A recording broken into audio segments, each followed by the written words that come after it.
Changing chords in time is one of the biggest challenges in playing guitar. And I had a video on my Bill Nork's approach to guitar about just going from the C to the A minor, just to get used to that change.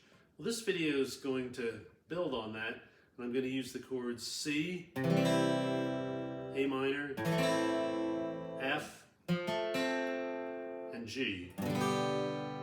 And I'm making just a traditional C chord, starting with my first finger on the second string, first fret, and my middle finger on the fourth string at the second fret, and my ring finger on the fifth string at the third fret, and strings 3 and 1 are open, and I'm going to try to avoid the low string. So I'm going to strum from 5 through 1. And then the switch to A minor just requires you moving your ring finger from the fifth string to the third string at the second fret. For the F chord, there's a couple ways you can do that. Most books will show you the basic F chord as this, with your first finger covering the first two strings at the first fret, and then your middle finger on the third string, second fret, and your ring finger on the fourth string, third fret, with a sound like this. But sometimes it's not easy to get a clear sound out of those two strings with one finger at the first fret. So what you could do is just play strings 4, 3, and 2, and then you could even just let the back of your index finger mute the first string. And that way you could strum through. Wouldn't have to be too concerned. You could just be more careful and just strum strings 4, 3, and 2.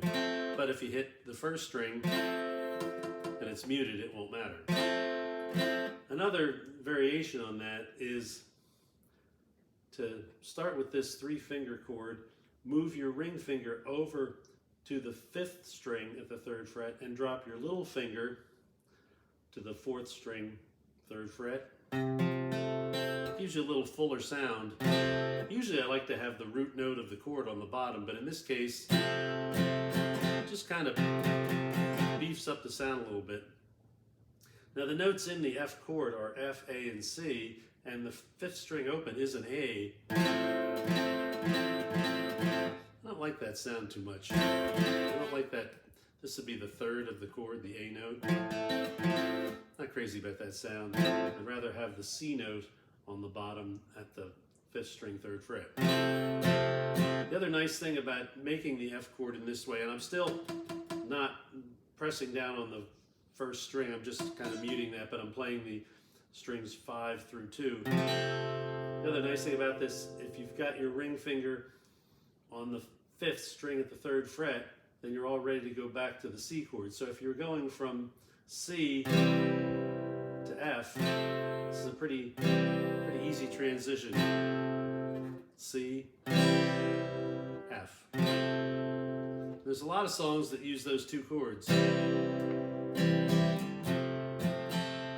That's a pretty common transition. What I'm trying to work on in this exercise is a pattern that uses C, A minor, F, and then G.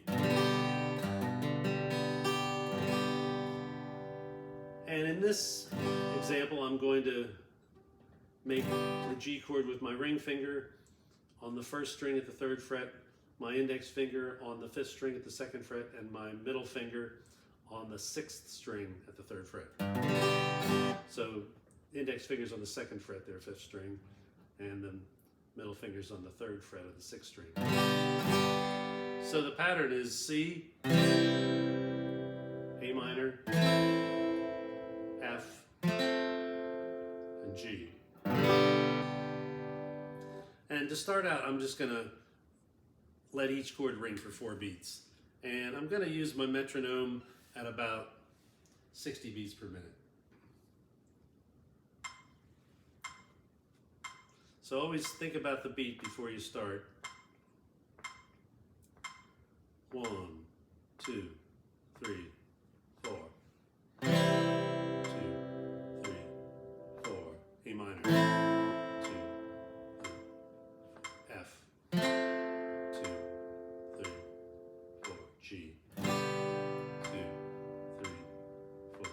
C, A minor, F, G. Now I'm going to start strumming on each beat. One strum for each beat.